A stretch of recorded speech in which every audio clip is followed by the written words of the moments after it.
Lâcher prise, la sagesse de Montaigne pour une vie sans anxiété.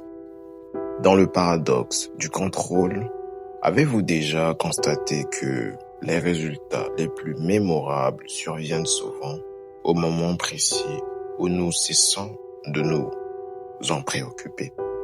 Pourquoi les opportunités semblent-elles se manifester dès que nous arrêtons de les poursuivre avec acharnement?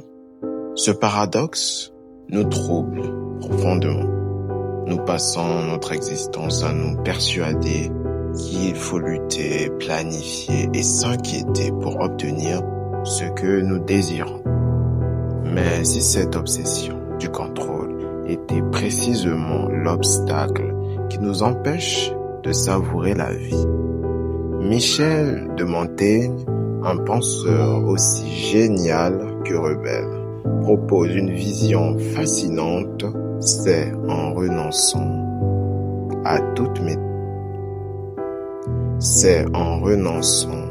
tout maîtriser qu'il a découvert une vérité exceptionnelle. Dans une vie forgée dans la tragédie, Michel de Montaigne, né en 1533, dans une France déchirée par l'instabilité et les guerres, malgré une éducation privilégiée et une maîtrise parfaite du latin, la vie ne l'épargne pas. À 30 ans, il fait face à une série de pertes foudroyantes. La mort de son ami le plus cher, Étienne de la Boétie, et décès de son père, puis celui de son frère. Lui-même frôle la mort lors d'une chute de cheval brutale, et il doit endurer la perte de sa fille nouveau-née.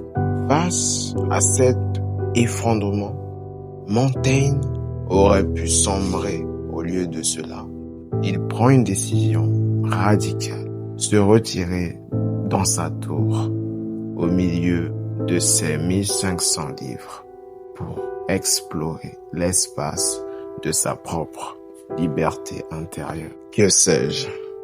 L'invitation au doute. Dans le silence de sa bibliothèque, Montaigne commence à rédiger ses célèbres essais. Sa question emblématique, que sais-je, n'est pas un aveu de faiblesse, mais une libération. Il comprend que la souffrance naît de notre illusion de contrôle. Nous voulons prévoir l'avenir et éviter la douleur, alors que nous ne maîtrisons presque rien. S'inspirant du scepticisme, il rejette les formules rigides et les vérités absolues. Pour lui, le véritable sage est celui qui apprend à naviguer dans l'incertitude. Si tout est mouvant, alors nous n'avons plus besoin de porter le fardeau, de posséder toutes les réponses. Cette acceptation nous rend plus flexibles, plus ouverts et infiniment plus tolérants. Dans le détachement actif, ne confondez pas la philosophie de Montaigne avec de la passivité ou de l'indifférence. Il ne prône ni le fatalisme, ni le nihilisme. Ce qu'il propose est un détachement actif. Il faut agir, s'efforcer et poursuivre ses désirs, mais sans devenir l'esclave du résultat final. Il faut avoir une direction sans être obsédé par la destination. Montaigne nous rappelle que celui qui fixe son bonheur uniquement dans l'avenir se condamne à une insatisfaction perpétuelle. En cessant de nous mettre une pression excessive, nous permettons aux choses de se produire naturellement. La véritable liberté ne réside pas dans la conquête du monde extérieur, mais dans la conquête de soi. Pour vivre l'instant présent pour Montaigne, la vie n'est pas un problème complexe à résoudre, mais une expérience à vivre pleinement, en abandonnant l'obsession de la réussite et le besoin d'approbation. Nous agissons avec plus d'authenticité et de créativité. Il a passé ces dernières années fidèle à cette pensée, observer la vie telle qu'elle est, sans masque et sans prétention. La plus grande erreur humaine, selon lui, est de se prendre trop au sérieux. Le secret d'une vie épanouie ne se trouve pas dans les réponses définitives, mais l'apprentissage des bonnes questions et dans la libération de soi.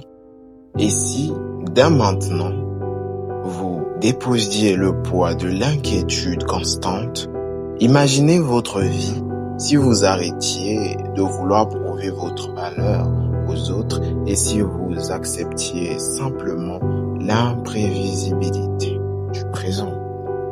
Comment Montaigne l'a découvert? La sérénité n'apparaît que lorsque nous renonçons à essayer de tout contrôler, en prenant le temps de réfléchir à cette voie plus légère. Vous faites déjà un pas immense vers une existence plus riche de sens. La vie ne doit pas être un combat perpétuel.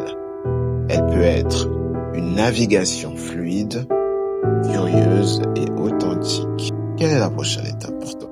Dis-moi en commentaire. Si tu as aimé la vidéo, n'oublie pas de liker, de t'abonner. Ça me poussera à faire d'autres vidéos.